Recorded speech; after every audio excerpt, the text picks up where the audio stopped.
Hey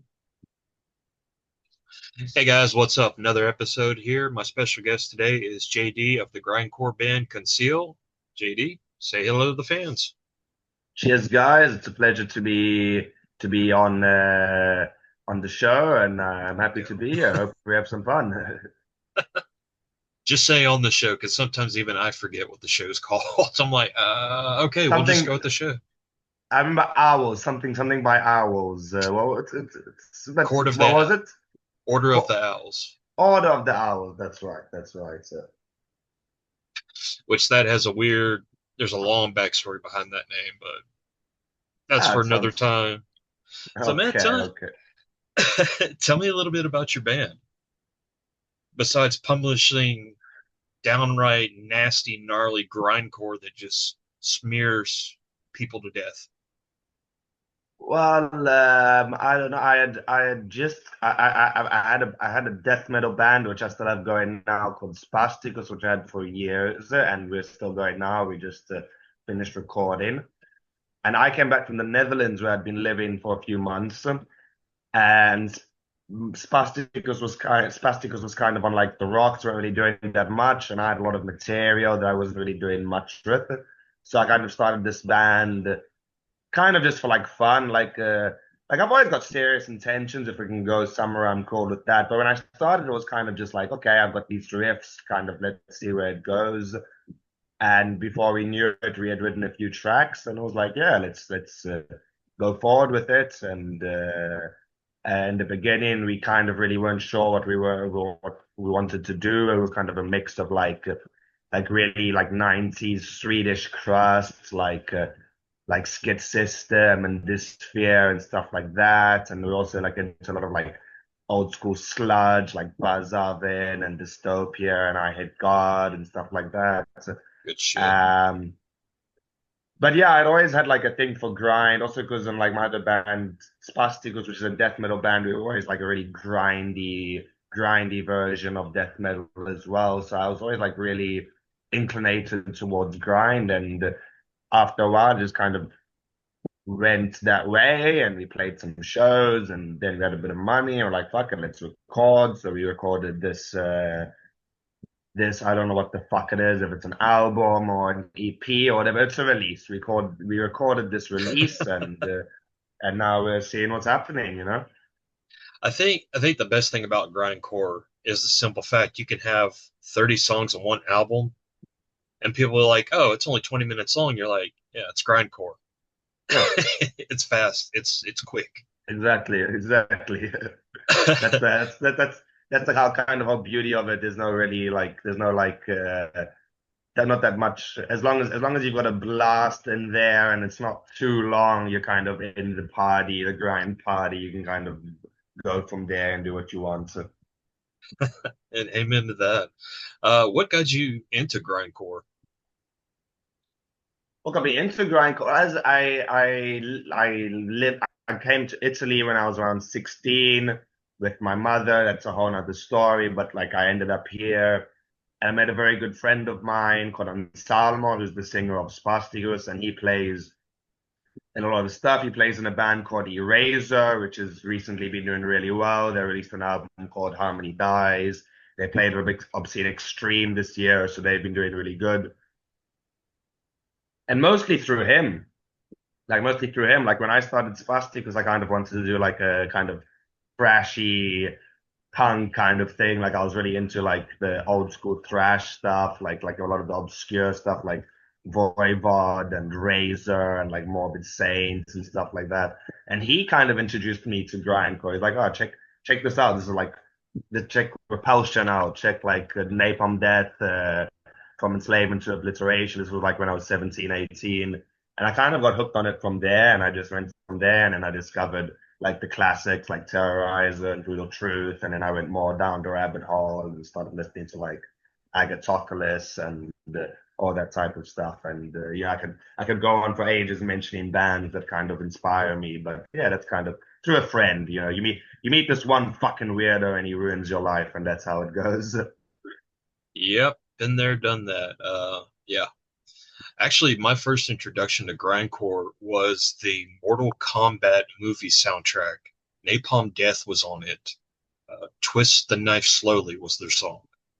Just Uh, I think that's from a little bit later on. I listened to Napalm Death like up until like I like Mick Harris, Napalm Death, so up until like Harmony Corruption. And I like that. I'm not like one of those guys like, oh, I don't like their latest stuff, but I feel like they got more death metal. But yeah, Napalm Death. A lot of people like I know that release you're talking about. I think it's kind of similar to like the Grind Crusher release that Earache put out in the 90s and stuff like that. So yeah, it just being I think I was like 11 years old hearing that.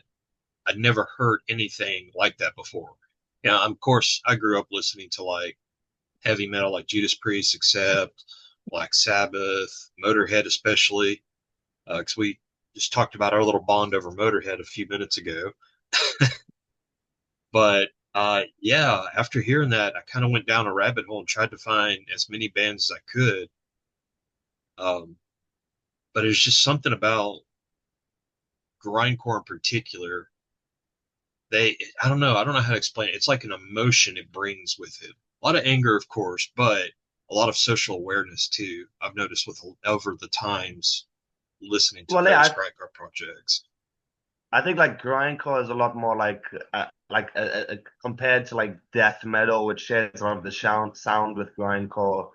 I think grindcore is just a little bit involved with like giving a shit about stuff. Not that death metal isn't. Most of the death metal that I love is like Bolt Thrower and Entomb that generally have like quite interesting lyrics. But like a lot of death metal can be, and this is a generalization, but can be quite like meat and potatoes and blood and gore and violence. Where grindcore can be a little bit more political and kind of like wanting to talk a bit about social issues and political issues. Like not really really afraid to kind of go into that what's the word like that range, you know. Yeah. What about your guys' lyrics? Do you guys ever touch on those topics yourself, or you tend to veer and do something different? We do like a mix. Like sometimes we will talk a little bit. Like a lot of our lyrics are quite like cryptic, so it's kind of like hard to understand. Like and not that like we're like pretentious or anything. It's just I have the time to just write stuff in the spot. Like oh that's cool. But we do like talking a lot of our stuff is quite self-deprecating and a bit depressive and like you know, like I come from quite like a poor background. Like my parents never really had much money, and I kind of like I started doing like living by myself and doing my own thing when I was like 16, 17. And a lot of it like talks about like that, like the difference between class struggles, comparisons between like what I perceive as my life and then lives of other people who are maybe a little bit more fortunate who grew up with that like silver spoon in their mouth and kind of a lot of it like that, like with like yeah, a lot of my music, like because I write a lot of the lyrics, it's quite like I don't know. I try to because like I'm not that self-defeating in real life, and like real life I'm quite like a positive person, but a lot of my like been done unfairly by life comes out in like my lyrics. Like I talk a lot about like you know I'm broke. I've always been broke. I grew up with people more fortunate than me, and that pisses me off, type of stuff. You know, kind of like Understand. that type of shit. Yeah. I understand.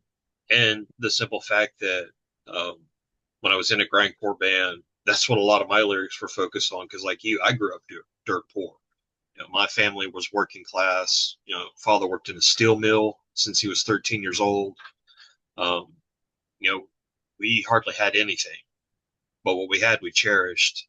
But the area we grew up in, everybody was rich. Every kid had these brand new bikes and all this stuff. And I'm just like, well, awesome, great, nice.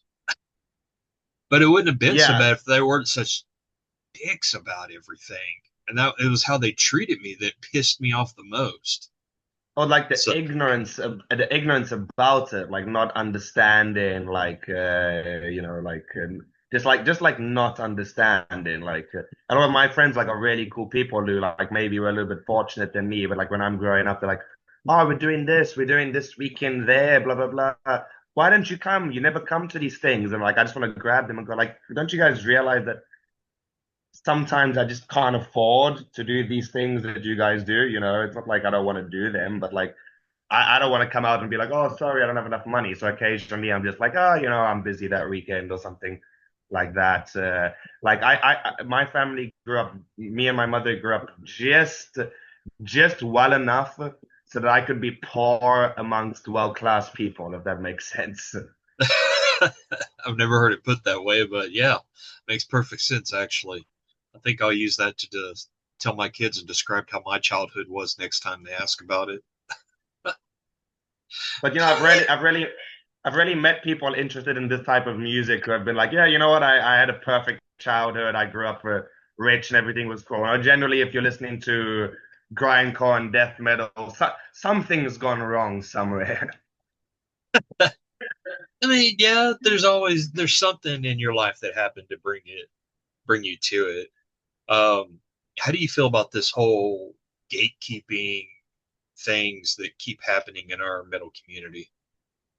I'm quite against it, like at the same time, there's stuff that I don't like, but like generally, if I don't like something, I'm not gonna give people grief about it. Like people are open. Like a lot of my friends, a lot of people that I play with are like super gatekeepy about it. Like I was talking about like Napalm Death, and I have friends who won't listen to Napalm Death post Harmony Corruption, won't listen to Napalm Death post Mick Harris. Like, no, it's not grindcore anymore.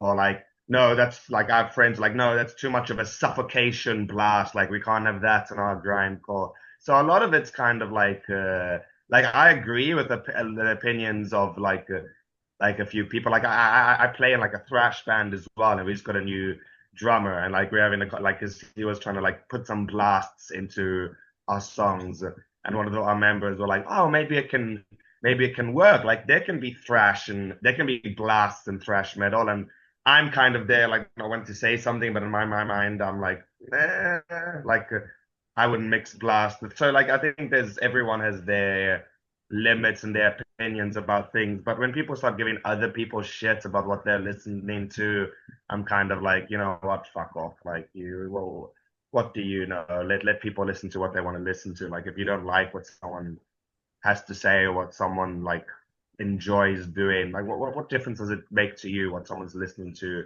at home? Like if I go to a show and there's a band that I don't really like, I'm not going to go and give them grief about it or go to the promoters and be like, why the fuck did you put that band on the bill or something like that? Right, right. And that's understandable. I just in my 16 years of music journalism, I come across it so much and I don't understand because, being in the metal community, the whole point is, we're outcasts. Supposedly we're all social outcasts, but we don't want to share what we make with other people though. That doesn't make sense to me because how do we know someone doesn't want to relate to it? How can they not? I mean, how can we find out if we don't give them a chance?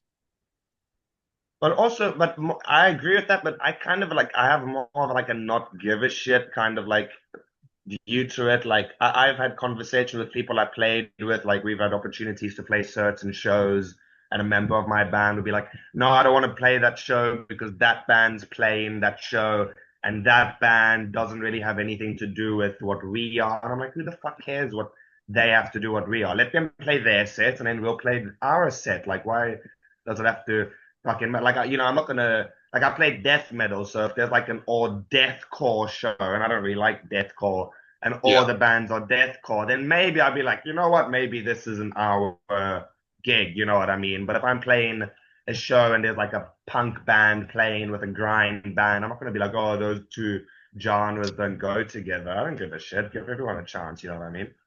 yeah, I agree with that. I agree with that full heartedly.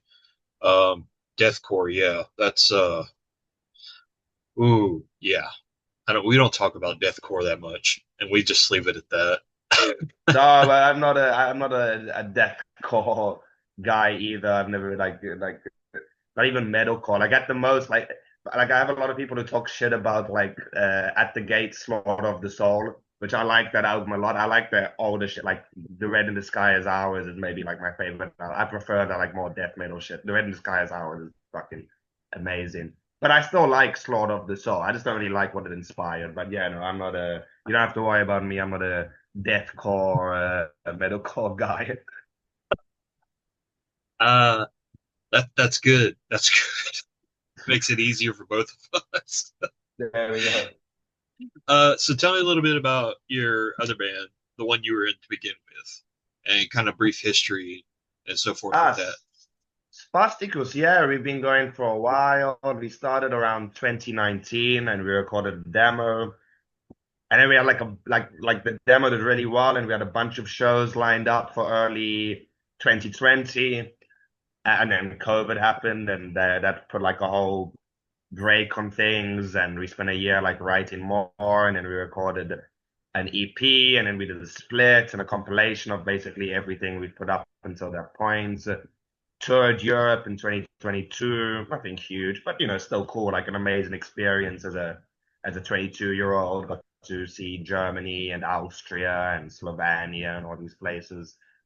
And and yeah, in the beginning of June, we were finished recording what will be our first full-length album. It took us a while because we did a demo and then we did an EP and then we did a split with another band.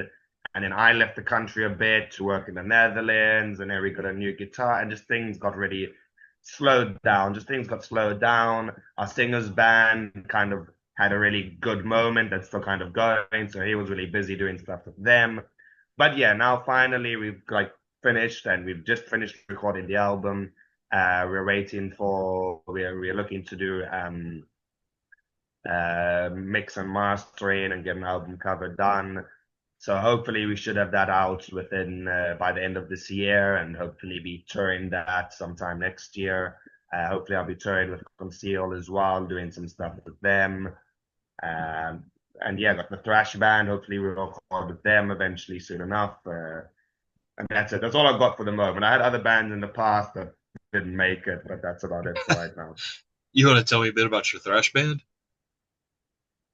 Yeah. The thrash band is really cool. It's like it's the first band that I felt like as excited about like as it's like a lot of the band like you start and then they get going.